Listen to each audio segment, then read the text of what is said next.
What happens when a pandemic strikes a country that's gutted its public health system? Americans getting mixed messages tonight at a time we can ill afford it. There's so many questions about testing in the U.S. Hospitals are reeling with New York City's mayor warning they will run out of supplies by this weekend. Hey guys, it's Dina, and by now it's pretty obvious that COVID-19 has revealed a massive public health crisis in the U.S. But how did American public health get so bad? A big reason is that the U.S. government has continuously put profits over public health.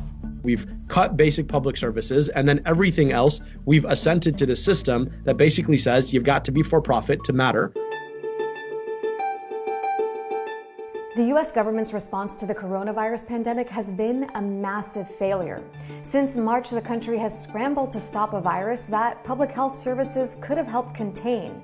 But what exactly is public health? It's all about saving lives through prevention and focusing on the overall health of the community. Think of it this way. While a doctor in a hospital may treat your illness, those who specialize in public health want to stop the illness from even happening in the first place.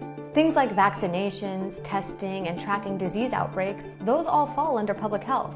When it's there, it's doing its job and it's eliminating threats before you even know that they're threats. And then when it's not there, it's failed, and all of a sudden you're dealing with a pandemic. That's Dr. Abdul El-Sayed. He's an epidemiologist and public health expert who just published a new book called Healing Politics, a doctor's journey into the heart of our political epidemic. He also ran for governor of Michigan with Bernie and AOC's support in 2018. I called him up to learn more about what our public health system in the U.S. is lacking. You think about a pandemic like a fire.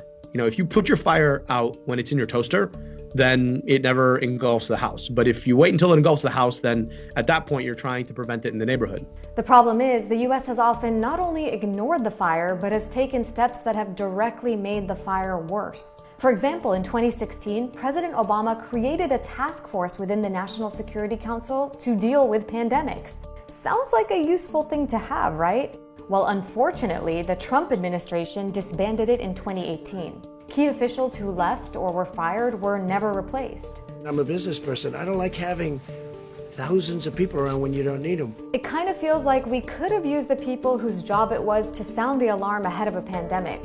Anyway, in the US, the main federal agency that does public health work is one you've been hearing a lot about. The CDC. CDC just issued a stark warning. The CDC issuing these new guidelines calling for an 8-week ban of large gatherings of 50 or more people. But here's the problem. The Centers for Disease Control and Prevention's budget has fallen 10% over the last decade. That's right, even under President Obama. President Trump has tried to slash funding for the CDC and other public health programs quite significantly ever since he came into office. Now, the good news is that only Congress has the power to approve budgets, and so far they've turned down most budget cuts to the CDC proposed by the president. But that's pretty much the only good news. The director of the CDC has also said that decades of underinvestment in public health in the US has had significant consequences. When it comes to COVID-19, that means fewer staff and resources to do what he calls the bread and butter of public health, which include robust testing, isolating those who are infected, and tracing all their potentially infected contacts. South Korea, for example, successfully contained the pandemic using these public health practices, especially through early mass testing, something the US has severely failed at. Trump falsely claimed that the US tested more people in 8 days than South Korea had tested in 8 weeks. But the truth is that South Korea's rate of testing per capita was actually more than 6 times that of the US by late March. The unfortunate reality is that we just have not had a federal response that is befitting this moment. And so it's left it to state and local leaders who are fighting valiantly on the front lines, trying to support their communities and protect. But even at the state level, American public health is in deep trouble.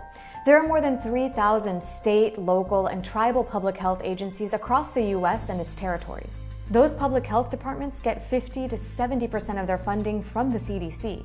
And during the Great Recession of 2008, state and local departments were also cut, leaving them understaffed and under-resourced. In fact, only 51% of the population is served by a comprehensive public health system in the U.S. Not exactly an ideal situation when the country is in the midst of the greatest single public health threat that we've seen in over 100 years. Now, the CDC has gotten emergency funding that it's passed on to state and local agencies. But that's just it. It's emergency funding, a Band-Aid and nothing long-term.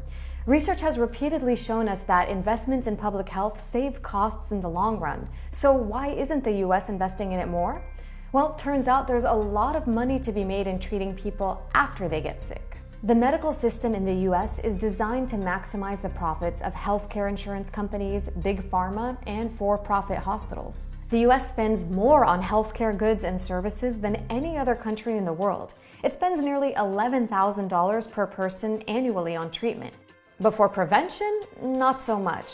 Less than 3% of that health spending goes to public health. When you break it down, the US government dedicates just $19 per person for public health funding each year.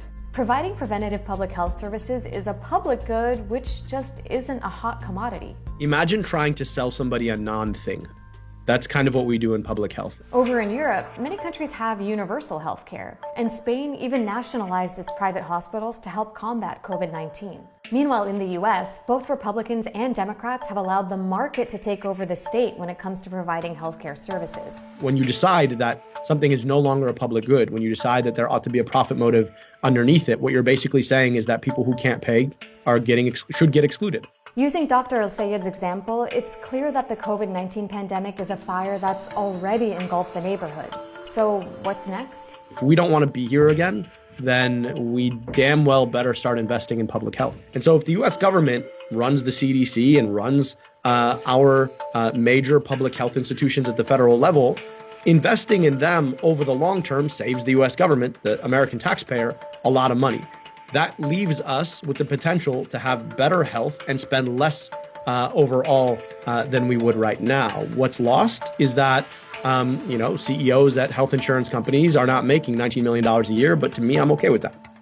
Poor investment in public health can have far-reaching consequences. AJ Plus has taken a closer look on the pandemic's impact on hospitals in New York and across the country, and we also have a video that examines why Black people are dying at higher rates. So make sure you check out all those videos if you want to learn more.